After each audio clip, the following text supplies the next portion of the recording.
आज हम Bhagavad Gita chapter 11 the universal form के श्लोक 52 को कवर करने वाले हैं। रोज की तरह पहले मैं संस्कृत में श्लोक को पढ़ूंगी, उसके इंग्लिश ट्रांसलेशन को देखेंगे और मीनिंग को समझेंगे। तो चलिए शुरू करते हैं। श्री भगवान उवाच सुदुर्दर्शाम इदाम रूपाम दृष्टवान आसीयान ममा देव अपि अस्या रूपस्या नित्याम दर्शना कणकसिंहा। The Supreme Personality of God has said, "My dear Arjuna, this form of mine you are now seeing is very difficult to behold. Even the demigods, after seeking the opportunity to see this form, which is so dear." तो जो रूप उन्होंने last में दिखाया था, अपना विष्णु रूप और अपने कृष्ण रूप, अपने 4 हाथ वाला रूप और अपने 2 हाथ वाला रूप उन्होंने दिखाया था इसको अर्जुन को, और बोला है कि तुमने जो देखा है वो देख पाना बहुत मुश्किल वाली बात है। बहुत सारे डेमीगॉड्स भी चाहकर भी इस वाले रूप को नहीं देख पाते हैं।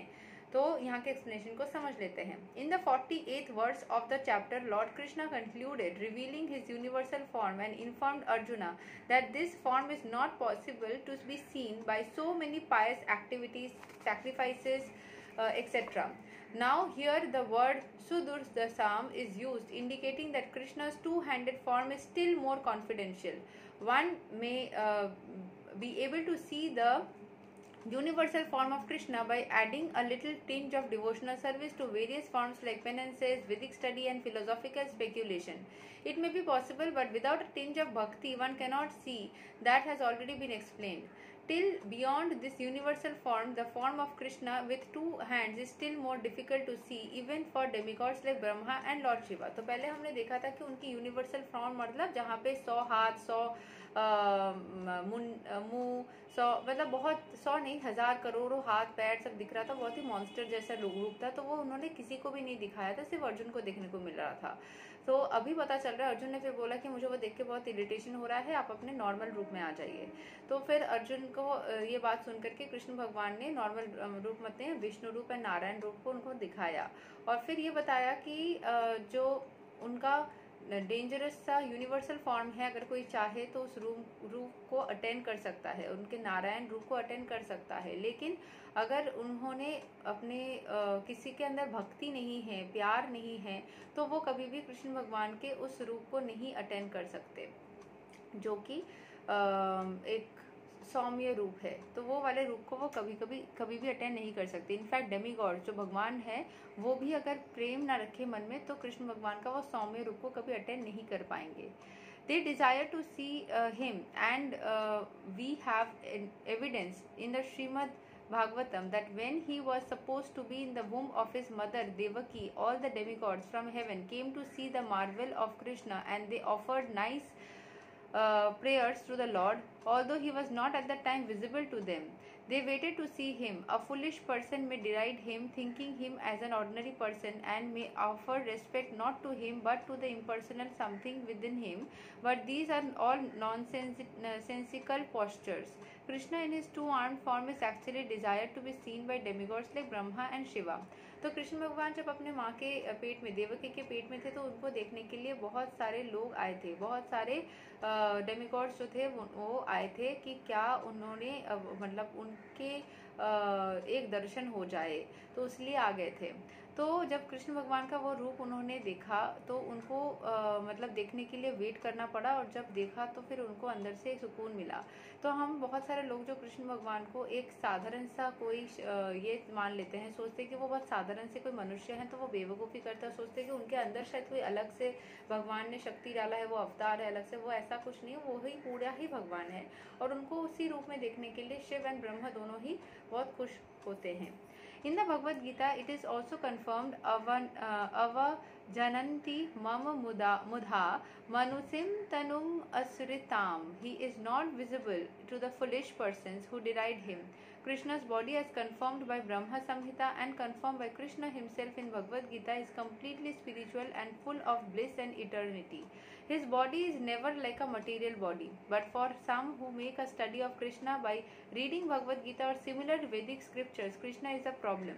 For one using a material process, Krishna is considered to be a great historical personality and very learned philosopher.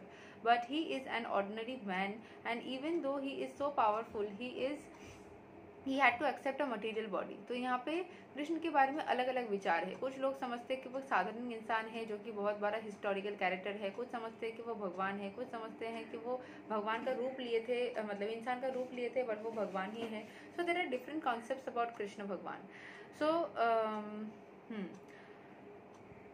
ultimately they think that the absolute truth is impersonal, therefore they think that from his impersonal feature he assumed a personal feature attached to the material nature. तो सबको लगता है कि अलग से कोई आत्मा है जो कि है, वो कृष्ण के रूप में जो था वो एक नॉर्मल इंसान था, उनके अंदर वो आत्मा घुसी, मतलब there is lot of confusion. तो बोला यही जा रहा है कि वो जो कृष्ण के रूप में आए थे वो भगवान ही थे एंड वही ट्रुथ है। Therefore they think that from his impersonal feature he assumed a personal feature attached to material nature. This is a materialistic calculation of Supreme Lord. Another calculation is speculative. Those who are in search of knowledge also speculate on Krishna and consider him to be a less important than the universal form. तो कुछ लोग ऐसा समझते हैं कि वो impersonal मतलब वो बड़ा शक्ति है जिन्होंने बस एक मटेरियल रूप लिया।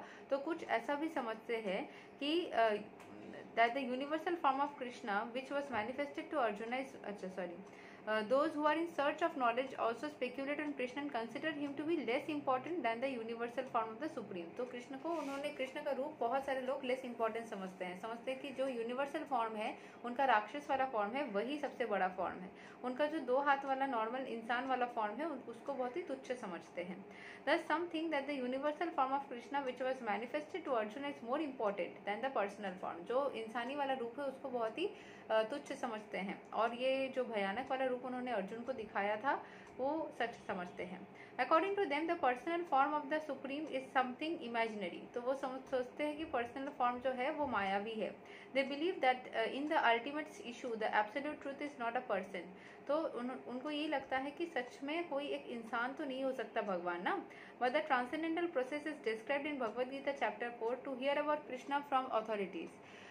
That is the actual Vedic process, and those who are actually in the Vedic line hear about Krishna from authority, and by repeated hearing about him, Krishna becomes a dear. तो बार बार एक इंसान के बारे में सोचते सोचते सोचते वो इंसान आपका प्यारा हो ही जाता है।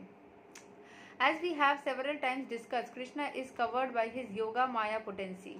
He is not to be seen or revealed to anybody and anyone.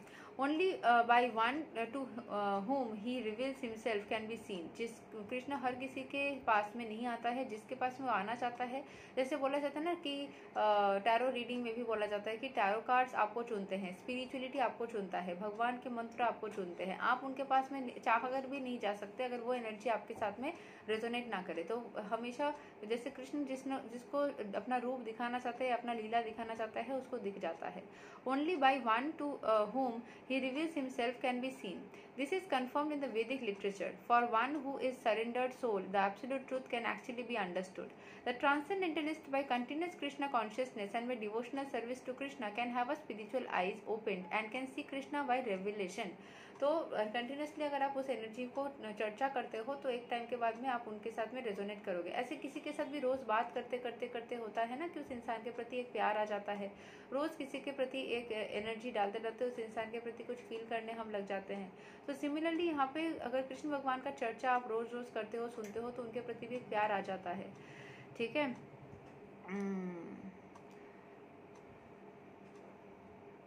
This is confirmed in the Vedic literature. For one who is surrendered soul, the absolute truth can actually be understood. The transcendentalist, by continuous Krishna consciousness and by devotional service to Krishna, can have spiritual eyes opened and can see Krishna by revelation. Such a revelation is not possible even for the demigods. Therefore, it is difficult even for the demigods to understand Krishna, and the advanced demigods are always in hope of seeing Krishna in the two-handed form. The conclusion is that although to see the universal form of Krishna is very, very difficult and not possible for anyone and everyone, it is still more difficult to understand his personal form of Shama Sundara.